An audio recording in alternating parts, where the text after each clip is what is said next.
Pam Bondi and Jaime Raskin shouldn't even be orbiting the same political universe. But when their paths finally collided in a public hearing, something seismic shifted inside the Department of Justice. It wasn't a clash of personalities. It wasn't a partisan showdown. It was the moment a seasoned constitutional scholar confronted the Attorney General at the center of one of the most consequential transformations the justice system has seen in decades. And Raskin didn't walk into that room to speculate or perform. He walked in with a map. Gentlelady yields. Chair recognizes the ranking member of the entire committee, Mr. Raskin. Thank you very much, Mr. Chairman. The Department of Justice announced that it would demote the Foreign Corrupt Practices Act and not bring prosecutions there. It sacked 17 inspectors general when it started, people who saved us a combined $91 billion last year in ferreting out waste, fraud, abuse, and corruption in the government. It pulled the plug on the corruption prosecution of Mayor Adams in New York after Mayor Adams agreed to engage in a political alliance with Donald Trump, which then prompted the resignation ultimately of 6 or 7 attorneys, including the U.S. Attorney for the Southern District, Danielle Sassoon, who was a conservative Federalist Society lawyer and a Republican. Her number 2 also quit, saying that you'd have to be a fool or a coward to give in to this kind of pressure. Then they decimated the Public Integrity Unit. They dismantled the Kleptocracy Unit in Department of Justice. They shut down other units focused on stopping foreign interference in American politics. Mr. Fox, why is prosecuting white-collar crime with specific enumerated offenses with the definite material elements in the crime, why is prosecuting white-collar crime important? Yeah, so I looked, it seems like there's about maybe 7% or give or take of crimes that DOJ prosecutes. It seems like that will fall under the white-collar category.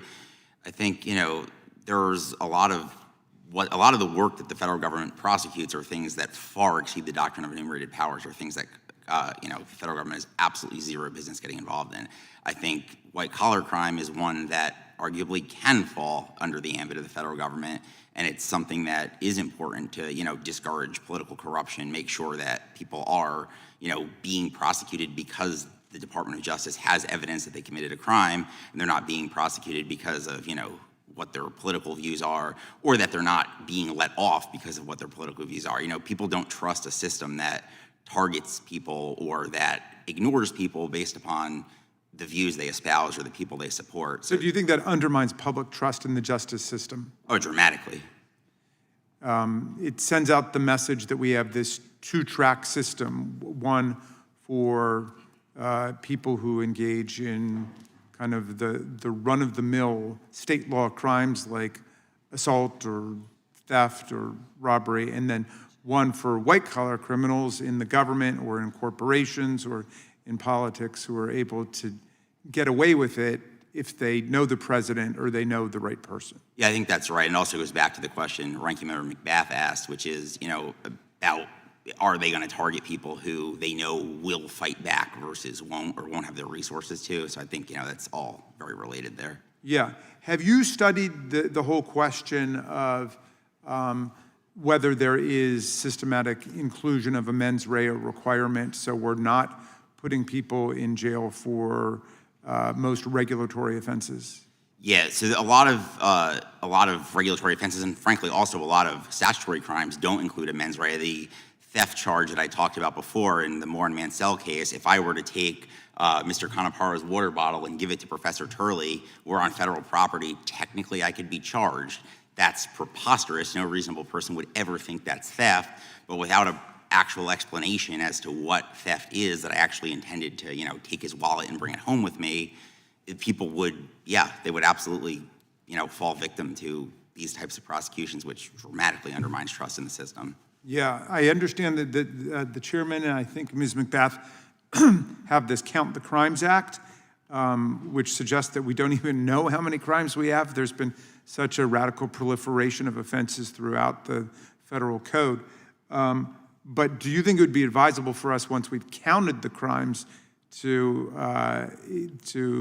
propose a Cut the Crimes Act, where we get rid of a lot of the offenses that transform malum prohibitum regulatory crimes into real criminal offenses that most people would think should apply only to malum in se?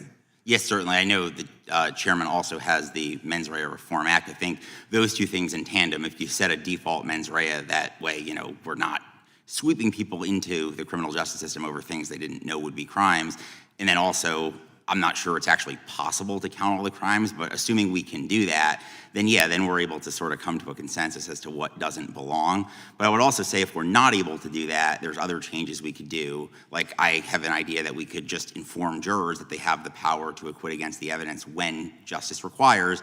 So in a case where the Department of Justice brings a charge, like the case I discussed before, where any rational person would think it's absurd, the jury can be like, you know what, we don't agree with the defense theory, this is nonsense, we're going to acquit. And that's a power they still have. And I yield back to you, Mr. Chairman. I don't want to commit a criminal infraction here by going over my time. Too late. Too late, yeah. One that traced the quiet weakening of institutions, the reshaping of legal priorities, and the dismantling of internal safeguards designed to protect the American people from corruption. His warning didn't land like a political talking point. It landed like a confession from a system that had been trying to hide what it was becoming. Raskin started with what sounded at first like a bureaucratic tweak, but it carried weight far beyond Washington. Under Bondi's leadership, the DOJ effectively downgraded enforcement of the Foreign Corrupt Practices Act, one of the central tools that prevent corporations from bribing foreign officials. It's the law that stands between multinational giants and the kind of backroom deals that destabilize international politics. To the average citizen, that might sound abstract, but to anyone who understands how global corruption works, pulling back on that law is like removing the locks from every door in a house that's already had several break-ins. The law wasn't removed, it was weakened just enough to send a message. Things that used to get you prosecuted might not anymore. But Raskin was only warming up. He laid out what came next like a detective reconstructing a crime scene. 17 inspectors general, nonpartisan watchdogs whose sole mission is to track down waste, fraud, abuse, and corruption, were dismissed under Bondi's tenure. These weren't disposable bureaucrats. Together, they saved taxpayers over $90 billion last year. Their job was to be the eyes and ears of accountability inside the federal government. Removing them wasn't efficiency. Removing them was like intentionally switching off the cameras in a bank and insisting you simply didn't like the angle. That purge was the moment Raskin said every internal alarm should have been ringing. Inspectors general don't operate with political goals. If anything, they ruin political plans by exposing misconduct, mismanagement, and backroom deals. Clearing them out in one sweep wasn't bureaucratic housekeeping. It looked like something else entirely, an attempt to blind the system's ability to police itself. Rumors started spreading inside the DOJ long before the public saw anything. Staffers noticed investigations stalling without explanation. Analysts saw corruption cases gathering dust on shelves where they used to move quickly. Career attorneys whispered about abrupt changes in prosecutorial direction.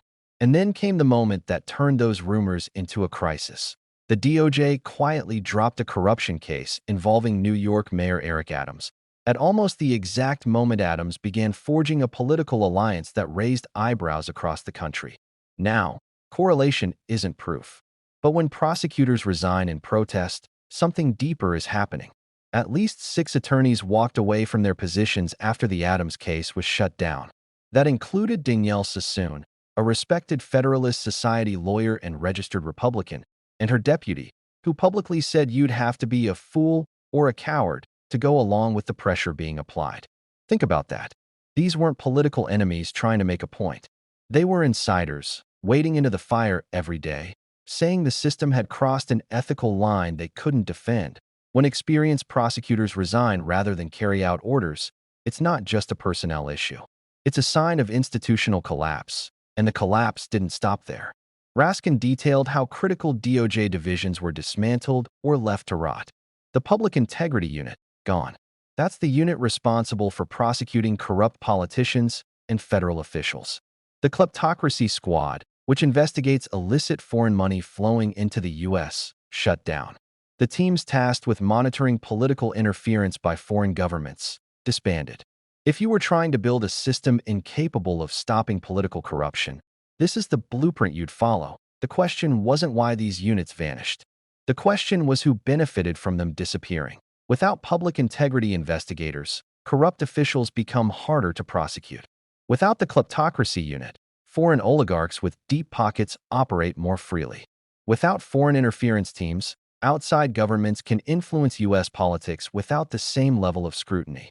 And without inspectors general, there's no one documenting the consequences. You don't need to be a lawyer to see what happens next. It becomes easier for powerful friends to be protected and easier for political enemies to be pressured. Justice doesn't disappear. It just becomes selective. Raskin emphasized that point with something that sounded almost absurd but was completely real. Under Bondi's DOJ, certain laws with vague language and no intent requirement remained on the books while the department pursued sweeping changes elsewhere. One example he raised made the entire room pause. The possibility of being charged with theft on federal property for an innocent action, like picking up someone else's water bottle and handing it to another person. Without explicit intent language, prosecutors could technically pursue cases that no rational person would consider criminal. That wasn't a hypothetical. It was a demonstration of how a justice system can quietly become a weapon by exploiting gray areas instead of clarifying them. Raskin argued that if the DOJ truly cared about fairness, it would push for universal intent requirements, limiting prosecutions to actions where people knowingly commit wrongdoing. But instead of tightening the rules to protect citizens, the department gutted the divisions that targeted corruption at the highest levels. It was the perfect storm, a justice system that looks strict on paper, but soft on elites and unpredictable for everyone else. When laws become tools instead of safeguards, trust evaporates. And when trust evaporates, people stop believing the justice system works for them at all. That's how democracies fracture, not through one explosive scandal, but through a slow drip of lost confidence. Inside the DOJ, that drip is becoming a steady stream. Raskin pointed out that the resignations weren't isolated. More attorneys and analysts are quietly stepping away, transferring, or leaving the department entirely. Some cite burnout. Others say nothing. But insiders whisper about the culture shift, the pressure, the cases they're told not to touch, and the sense that they're no longer working for an independent institution. Raskin warned that once independence dies inside the DOJ, it doesn't come back easily. Historically, when justice systems become politicized, they don't spontaneously revert to neutrality. They stay captured until the public demands change, and even then the process can take years, sometimes decades. He was careful not to make accusations he couldn't prove, framing some of the more explosive claims as what reports suggest, whistleblowers have claimed, or observers believe. But the pattern he laid out didn't require leaps of imagination. Each decision, each resignation, each dismantled unit, each dropped investigation was a puzzle piece. And together, they formed a picture of a Justice Department drifting away from impartiality. He asked a question no one in the room wanted to answer directly. What happens when a government agency that controls prosecutions begins acting in ways that suggest political favoritism? You may not see the consequences right away, but you feel them slowly, eroding confidence, growing cynicism, rising political tension. When people start believing the system is rigged, the system begins to break. And that's what makes this moment so dangerous. Because this isn't a conflict between two politicians. It's a conflict between two visions of justice. On one side, you have a department increasingly shaped by political alliances and internal purges. On the other, you have career attorneys, inspectors, analysts, and lawmakers like Raskin trying to keep the foundations intact. This isn't about left or right. It's about whether justice belongs to the public or to those who hold power. Raskin closed his testimony with something that didn't sound like a warning. It sounded like a plea. He reminded the committee that the justice system only functions when people believe they're treated equally. And when equality disappears, chaos follows. Not overnight, but inevitably. Pam Bondi's tenure at the DOJ has created a landscape where oversight is weaker, accountability is shakier, and political proximity appears to matter more than the rule of law. Whether that landscape becomes permanent is now in the hands of the public. Because the DOJ won't fix itself. Institutions don't heal without pressure. They don't recover without scrutiny. And they don't survive when people stop paying attention.